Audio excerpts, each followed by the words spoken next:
Hi, I'm Paul George, Director of Peninsula Peace and Justice Center. I'm at the Unitarian Universalist Church in Palo Alto, where there's currently an art exhibit, and not just any art, activist art, political art. And we're here to talk to the artist, a local activist and longtime supporter of the Peace and Justice Center, Glenda Jones. Hi, just tell us generally how you got into making art for various movements back in the 60s and 70s. There seemed to be a need for it, and because it was something I felt that I could do that other people weren't doing. Mm-hmm. I have always kind of drawn and painted, done things like that in my life, but I never done this type of art. Uh-huh. So it was just a way of expressing myself, I think, about what was going on. And you didn't have any formal training as an artist. You taught yourself a lot of these skills, like the Yes. silk screen and lino cuts. Yes, and those are can be complicated. It would take a lot of work. I know we're going to talk about some of the specific pieces, but give people an idea of the range of movement activities that you created art for. Well, the anti-Vietnam War was a big activity of mine. The women's liberation movement was a big activity of mine. Organizing the union at Stanford, and organizing childcare at Stanford, which Right. were all activities I was immersed in. I lived in East Palo Alto, and I was involved in all of the Black community issues.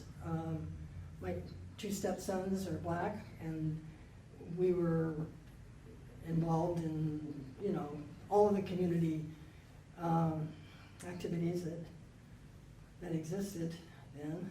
And so there was an organization called the Mothers for Equal Education that our children participated in, my two white children and the two Black stepsons. And so I would draw things, make little booklets, like for reading booklets for them. Uh-huh. And I did some lino prints to help illustrate the booklet. Uh-huh. So it just went on. I mean, just one thing led to another. Yeah, as things often do in movements for social change. Oh, and then the big one was doing posters for the Black Panther Party. Right. And at the beginning, the Black Panthers didn't have anybody in particular who was doing their posters, and they did need to advertise. So other artists would also make posters. I could make 100 at a time, silk screening, and other people would do that, and they would use them to post them. For publicity, for events. Yeah. People have to remember this is way before the internet. Before the internet. Yeah. Okay, well, let's talk about some of the particular pieces for certain movements. So this one is obviously about the Vietnam War. Why don't you tell me about this poster? So there was a conference in Vancouver, April '71. It was called Indo-Chinese and North American Women's Conference. And it was to bring together women from Indochina, both North, South Vietnam, and Laos, and women from this country, to talk about the issues related to women and the war. And one of the main messages they had for us was, get out of Vietnam. Which is the message we were all trying to convey. So I made 100 of these posters, and we sold them for $1 each to raise money for the Third World, what we called this at that time, called Third World women who were in a separate delegation from the delegation that I was in. There were 8 white women in my delegation, and there were about the same number Black, Chicano, we called them Chicanas then, Asian, Native American. I think there were, and they had their own section. They had, at the conference, the white women were divided into several categories. The women's liberation section, and then there was the Third World section, and they had their own meeting with the Vietnamese women. to discuss their issues and bring their points of view and so forth. So, so anyway, that's what this was for. So this was a And fundraiser. I also made, and I made little cards, about this size. Uh-huh. Not quite with all of this content, but with a similar color, similar theme. And we sold those too. And this is silkscreen? And this is silkscreen. Okay, and then you made some art from the conference. Let's take a look at that. Okay. So I take it these are some of the delegates to the conference? These were the delegates. There were 2 women from North Vietnam, 2 from South. These two women were from North Vietnam. These 2 were from South Vietnam, and these 2 were from Laos. And these are lino cuts, is that right? Yes. And they had, each one had their own translators. Each group had their own translator. So there were 3 men, Uh-huh. which caused some people at the conference to object to their presence. Yeah, why were the translators men, I wonder? Maybe, I Yeah. had no idea, but that was who came with them, and there wasn't any, it was kind of a disruptive moment at the conference. When Yeah. people protested about that. So did you get to know these women fairly well over the course of the I felt conference? closer to Botite. She was a professor at the University of Hanoi, but not really. They were, you could see there's a picture of a panel of them up there. They mostly were in front of the room as a panel. Right. And discussion was from the audience done that way, because they had to have their translators. And language was a big barrier. Mm-hmm. And, but, we would pass in the hallways and greet them, and sometimes give them a hug if it was appropriate, something like that. How long was the conference? I think it was about 5 or 6 days. Uh-huh. Mhm.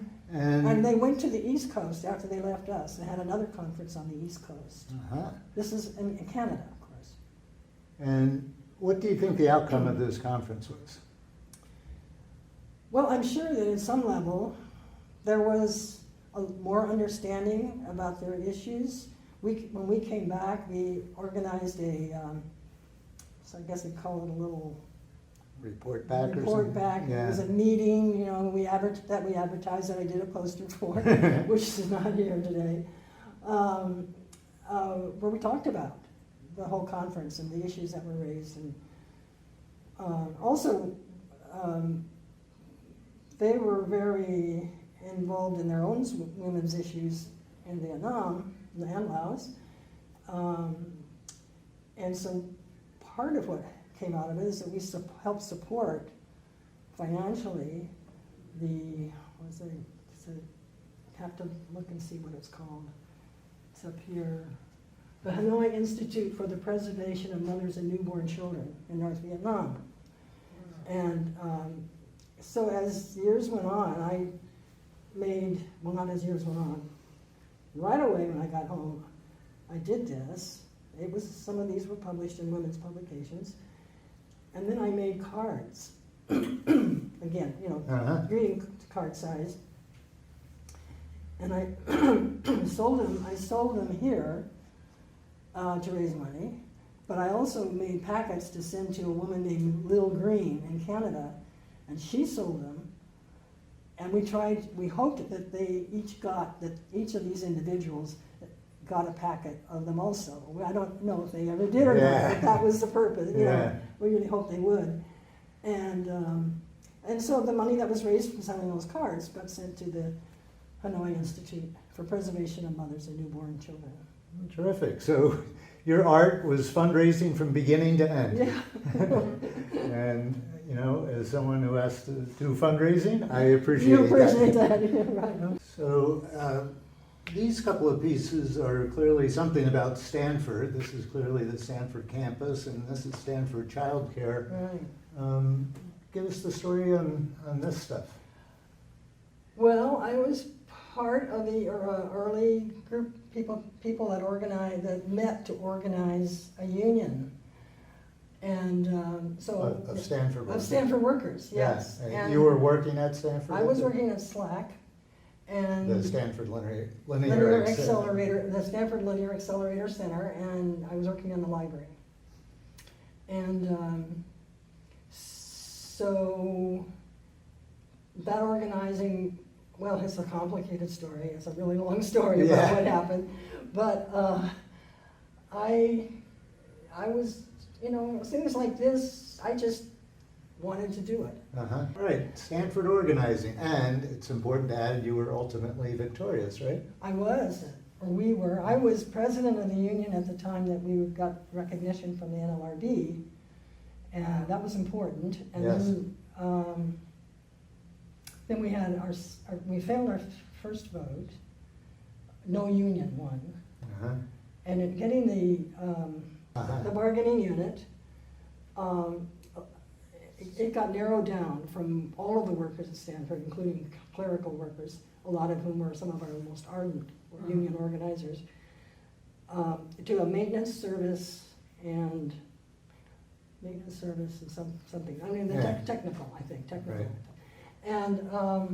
And so it let out the hospital workers, it let out left out the clerical workers, like that. And did you get left out of the bargain? Yes, I got left out of the But bargain. you were the head of the union. Yes, yes, absolutely. Yeah, librarians got left out. There were a lot of librarians involved in I'll bet. in organizing, yeah. Okay, well, let's move on and find another topic. All right. Now, these pieces are all focused on Women's- women's liberation movement. Yes, they are. Tell us a And- little bit about these pieces. Well, a lot of them were used as illustrations. Again, I just felt moved to do them. And then when I did them, I would submit them to publication. Mm-hmm. And sometimes they were accepted and published and used, and sometimes they weren't. Never got any money for any of it. Yes. It was all... There's a reason starving artist is a term. Right. Broomstick was a publication from the women's building in San Francisco. And this is one of my favorites because it shows a woman as a witch with her cat, riding a broom, and then she gets knocked off or falls off or jumps off, I don't know which, the broom, which is starting to leaf out. You can see it leafing out, and the cat is hanging on for dear life, and her hat falls off. And instead of having this pointed hat and this stringy hair and this broom, it ends up that the broom becomes a tree in the ground. The hat is a cornucopia with all the vegetables and fruits.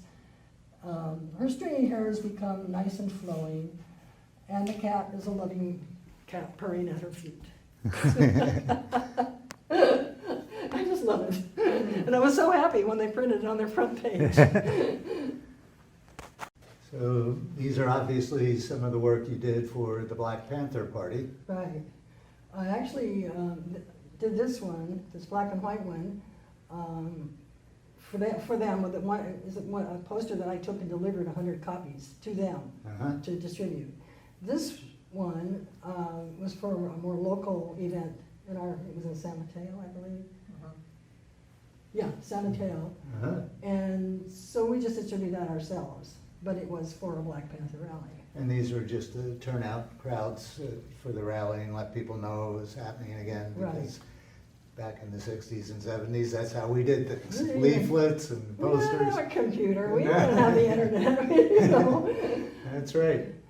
So I also distributed Black Panther newspapers. I don't know if you knew that. No. And once a week, I would drive up to San Francisco, to their headquarters in San Francisco, and pick up a bundle. And I distributed to East Palo Alto local markets, to bookstores, places like Kepler's, anybody that would take them. Did any of your art appear in? No, not in the paper, no. But No comic strips in the newspaper? No. But then a Black Panther artist named Emery began to do all the artwork. And so he did all the artwork for the newspaper. and he did all the artwork for their publication. He did posters and things. Mhm. So it probably lasted a couple of years, you know, of doing, But until then, you were kind of the resident artist for the Black Panther. well, I was Party. one. Yeah. There were other people doing posters Yeah. for them too, Okay. yeah. What about these two small pieces? These are obviously not posters. They're not, no, they're not, but I think they're related to, in fact, I think I wrote here, equal education, Mothers for Equal Education. It represents what Mothers for Equal Education was doing, which was black and white women teaching, mostly black children, my children were involved, but mostly black children, education on the weekend, like on Saturday, I think they were Saturdays, because it was felt they weren't getting a good enough education and they need to be augmented. Mm-hmm. So that's what this represents. Ray Bell, who was a member of this Unitarian Church, Uh-huh. Unitarian Universalist Church, was an active member of Mothers for Equal Education. It was called the East Palo Alto Day School. And I always have felt that that white woman here represents her. Ah. And so this is another one that I did for an illustration, maybe on the booklet.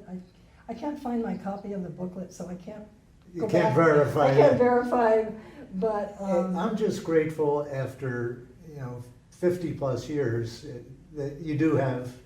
I kept something. You kept something, yeah. We need to, I think the movement needs to be better archivists of our own work, which Yeah, is one of the reasons I wanted to do this video. Well, thank you very much for this brief tour of your activist political art. Thank you for doing it, Paul. Yeah. Thank you. Much appreciated. Okay.